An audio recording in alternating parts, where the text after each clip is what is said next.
Hello दोस्तों।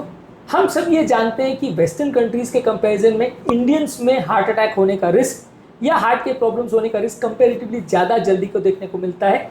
ये एक बुरा ट्रेंड है और एक खराब बात है जो कि इंडियन पॉपुलेशन में होती है। इसमें कई कारण हैं जिनकी वजह से ये ट्रेंड ज़्यादा देखने को मिलता है, जिसके बारे में आज हम बात करेंगे। आज का टॉपिक ऑफ डिस्कशन है क्या क्या ऐसे कारण हैं जिसकी वजह से वेस्टर्न पॉपुलेशन यानी कि यूरोपियन कंट्रीज़ और अमेरिकन कंट्रीज़ के कंपैरिजन में इंडिया में ज़्यादा रिस्क होता है हार्ट अटैक होने का, ज़्यादा बुरे ट्रेंड्स देखने को मिलते हैं, ज़्यादा अग्रेसिव बीमारी देखने को मिलती है, ज़्यादा जल्दी बीमारी देखने को मिलती है। तो इनके कारण क्या हैं? कारणों को डिस्कस करने का पर्पज़ ये कि यदि आप इन कारणों को समझ सकेंगे तो एटलीस्ट जो अवॉइडेबल कारण है उनको आप अवॉइड कर सकेंगे, तो बीमारी के रिस्क से खुद को कुछ हद तक आप बचा सकेंगे। किसी भी बीमारी के ट्रीटमेंट के लिए या उसके निवारण के लिए उसके कारणों को समझना ज़रूरी है। टॉपिक पर जाने से पहले जो लोग हमारे चैनल पर नए हैं उन्हें रिक्वेस्ट करूँगा आप चैनल को सब्सक्राइब करें। हमारे चैनल का पर्पज़ है लोगों को हेल्दी बनाना, हेल्थ एजुकेशन के द्वारा, और इस मिशन में आप हमारे सहभागी बन सकते हैं। चैनल को सब्सक्राइब करके, वीडियोस को लाइक करके और कंटेंट को फ्रेंड्स फैमिली के साथ शेयर करके टॉपिक के दौरान कुछ इंटरेस्टिंग बातें, कुछ साइंटिफिक फैक्ट्स और स्टडीज़ और कुछ प्रैक्टिकल यूटिलिटी की बातें भी आपको बताऊंगा, इसलिए हम बने रहिए हमारे साथ एंड तक। चलिए शुरू करते हैं। क्या आपको दिमाग में कुछ ऐसे कारण आते हैं कि क्यों वेस्टर्न कंट्रीज़ के कंपेरिजन में इंडिया में बीमारी ज़्यादा होती है? कमेंट सेक्शन में लिखकर हमें ज़रूर बताएं। बेसिकली इंडियंस में कुछ जेनेटिक प्रोफाइल का भी प्रॉब्लम है। इंडिया में जेनेटिक्स इस तरह से है कि यहाँ पे कुछ जीन्स ऐसे हैं जो हमारी बॉडी के प्रोटीन्स और मेटाबॉलिज्म को इस तरह से इन्फ्लुएंस करते हैं जिसकी वजह से यहाँ बीमारी ज़्यादा देखने को मिलती है। एक इंपॉर्टेंट कारण है। वेस्टर्न कंट्रीज़ में जो जेनेटिक प्रोफाइल है लोगों का, उसके कंपेरिजन में इंडिया में ज़्यादा डायबिटीज़ देखने को मिलता है, ज़्यादा इंसुलिन रेजिस्टेंस देखने को मिलता है। ऑब्वियसली जेनेटिक प्रोफाइल का तो आप ज़्यादा कुछ नहीं कर सकते, पर कई ऐसे कारण भी है जिसमें एक्चुअल में आपको फी कुछ कर सकते हो और उसको कम करने का या कंट्रोल करने में मदद कर सकते हो अपनी बॉडी की। तो वो कारणों के बारे में आप जानते हैं।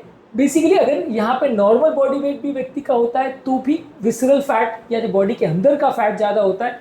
तो इससे मैसेज हमें ये मिलता है कि अगर आपका बॉडी ऊपर से दुबली पतली भी दिख रही है तो भी ये नहीं मानना है कि बॉडी के अंदर फैट नहीं होगा। हमारे लिवर में, पैंक्रियाज में, किडनी में, सारे ऑर्गन्स के अंदर फैट नहीं होगा। तो ये अगर आपको ऐसा लगता है कि व्यक्ति बाहर से मोटा नहीं दिख रहा है तो अंदर भी प्रॉब्लम नहीं है, ऐसा नहीं है। यहाँ पे कंपैरेटिवली विसरल फैट जो कि ज़्यादा नुकसानदायक होता है वो ज़्यादा देखने को मिलता है।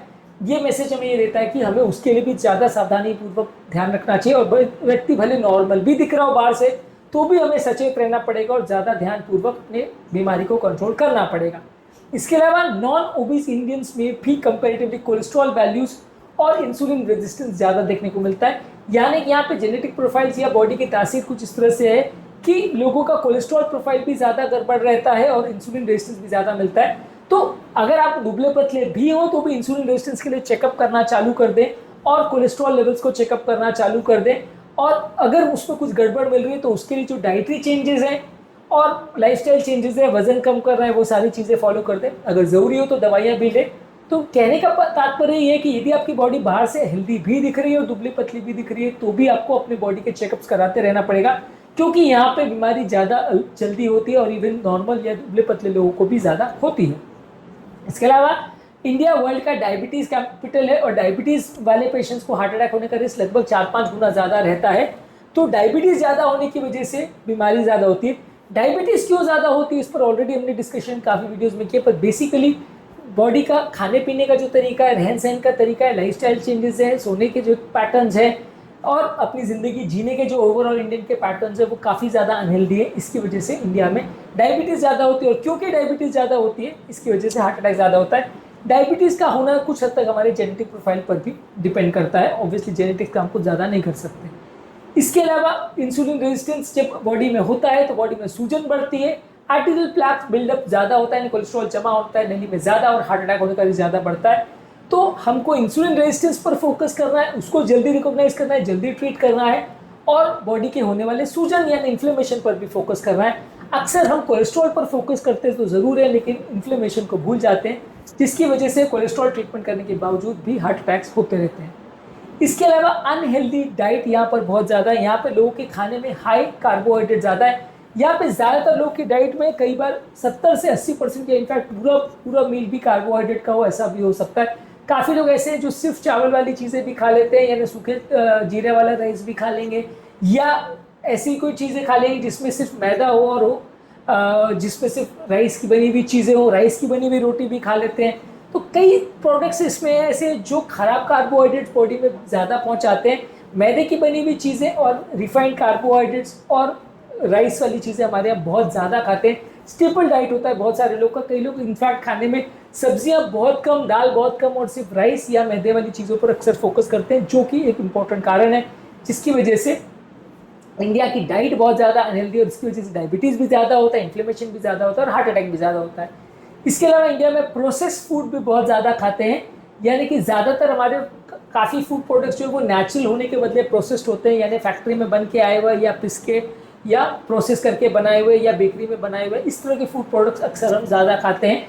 ब्रेड, बिस्किट्स, बेकरी के प्रोडक्ट्स और राइस के बने हुए प्रोडक्ट्स या रिफाइंड की हुई चीज़ें अक्सर हम ज़्यादा खाते हैं। नेचुरल फूड प्रोडक्ट्स है जैसे कि नेचुरल फल है, सब्जियां, ये कंपैरेटिवली हम कम खाते हैं, तो ये भी एक इंपॉर्टेंट कारण है जिससे हार्ट अटैक और डायबिटीज़ ज़्यादा होता है। इसके अलावा जब हम बहुत ज़्यादा एक्सेसिव कार्बोहाइड्रेट खाते हैं तो ट्राइग्लिसराइड लेवल बढ़ता है, इंसुलिन रेजिस्टेंस बढ़ता है, बेली फैट बढ़ता है, ये इंपॉर्टेंट कारण है जिससे बीमारियां बढ़ती है। इसके अलावा हमारे यहाँ वेजिटेबल ऑयल्स और रिफाइंड ट्रांस फैट्स भी बहुत ज़्यादा लेते हैं। रिफाइंड ऑयल्स अक्सर बहुत ज़्यादा नुकसान करती है, बॉडी में इन्फ्लेमेशन करती है जिससे कि हार्ट अटैक होता है। हमारे यहाँ पे ज़्यादातर घरों में रिफाइंड तेल ही ज़्यादातर चीज़ों में यूज़ किया जाता है और रिफाइंड तेल का बहुत ज़्यादा प्रयोग किया जाता है। ये भी समझना ज़रूरी है कि हमारे यहाँ तली हुई चीज़ें भी बहुत ज़्यादा बनती है। वेस्टर्न कंट्रीज़ में इतनी तली हुई फूड प्रोडक्ट्स खाने का ट्रेंड नहीं है, बहुत कंपेरेटिवली कम चीज़ें ही तलक के बनाई जाती है। डीप फ्राई होने का वहाँ पे कंपेरेटिवली ट्रेंड्स कम है और होती भी है तो भी कम ऑयल में होती है। यहाँ पे कंपेरेटिव उसका ट्रेंड बहुत ज़्यादा है। बहुत सारे फूड प्रोडक्ट्स जो हमारे पसंदीदा होते हैं, समोसे, कचौड़ी, पकौड़ी, जलेबी, सब कुछ तल के बनाई जाती है तो उसमें ऑयल बहुत ज़्यादा जाता है और अक्सर ये सारा पाम ऑयल होता है, अक्सर ये सारा रिफाइंड ऑयल होता है जो कि ज़्यादा नुकसान करता है। वनस्पति घी का भी प्रयोग यहाँ पे बहुत ज़्यादा है। बाहर की कंट्री में कई जगह पे इसको बैन कर दिया गया है, लेकिन यहाँ पे कंपेरेटिवली इसका प्रयोग ज़्यादा है, इससे भी बहुत सारी बीमारी होती है।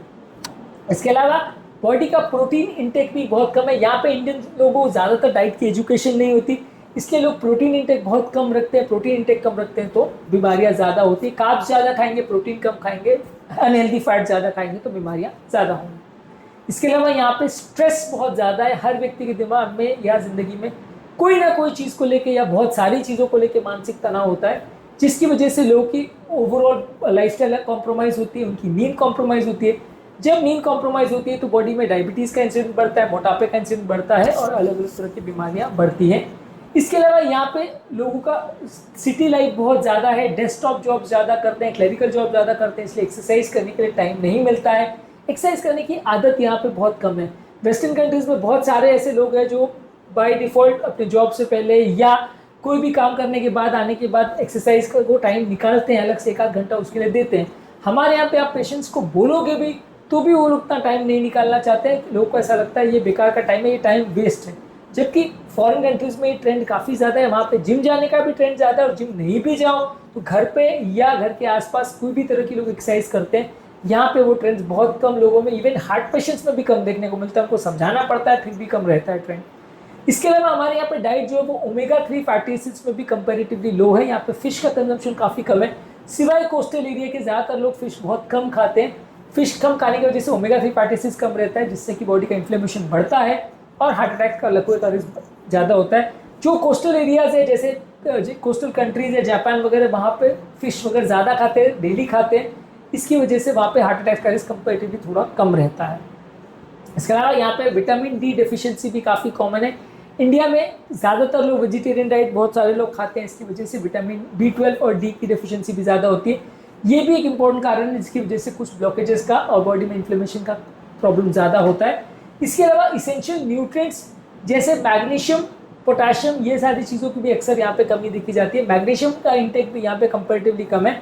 हार्ट की हेल्थ के लिए ये भी काफ़ी ज़्यादा ज़रूरी है, तो ये भी एक इंपॉर्टेंट सिग्निफिकेंट रिस्क फैक्टर माना जा सकता है, जो कि इंडियन पॉपुलेशन में ज़्यादा देखने को मिलता है एज कम्पेयर टू वेस्टर्न लोगों में। तो ये थे सारे रिस्क फैक्टर जिसके बारे में हमने बात करी, जो इंडियन पॉपुलेशन को वेस्टर्न पॉपुलेशन से अलग बनाते हैं।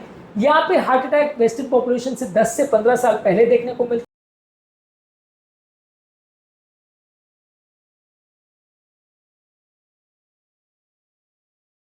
है। इसके अलावा वेस्टर्न पॉपुलेशन के कंपैरिजन में हार्ट अटैक के दौरान होने वाली मृत्यु दर भी यहाँ पे ज़्यादा है। तो सारे इंपॉर्टेंट ट्रेंड्स यहाँ पर खराब हैं। कारण आज हमने जाने, इसमें से कई कारण ऐसे जिनको आप ठीक कर सकते हैं। कुछ ऐसे हैं जैसे जेनेटिक्स है, उस पर आपका ज़्यादा जोर नहीं चलता, लेकिन एटलीस्ट जो चीज़ों को आप इम्प्रोवाइज़ कर सकते हैं उनको ज़रूर इम्प्रोवाइज़ करने का प्रयास करना चाहिए। आज के टॉपिक में हमने जानने का प्रयास किया कि इंडियन पॉपुलेशन में वेस्टर्न पॉपुलेशन के कंपैरिजन में हार्ट अटैक और हार्ट की बीमारियां होने का चांस ज़्यादा क्यों देखने को मिलता है।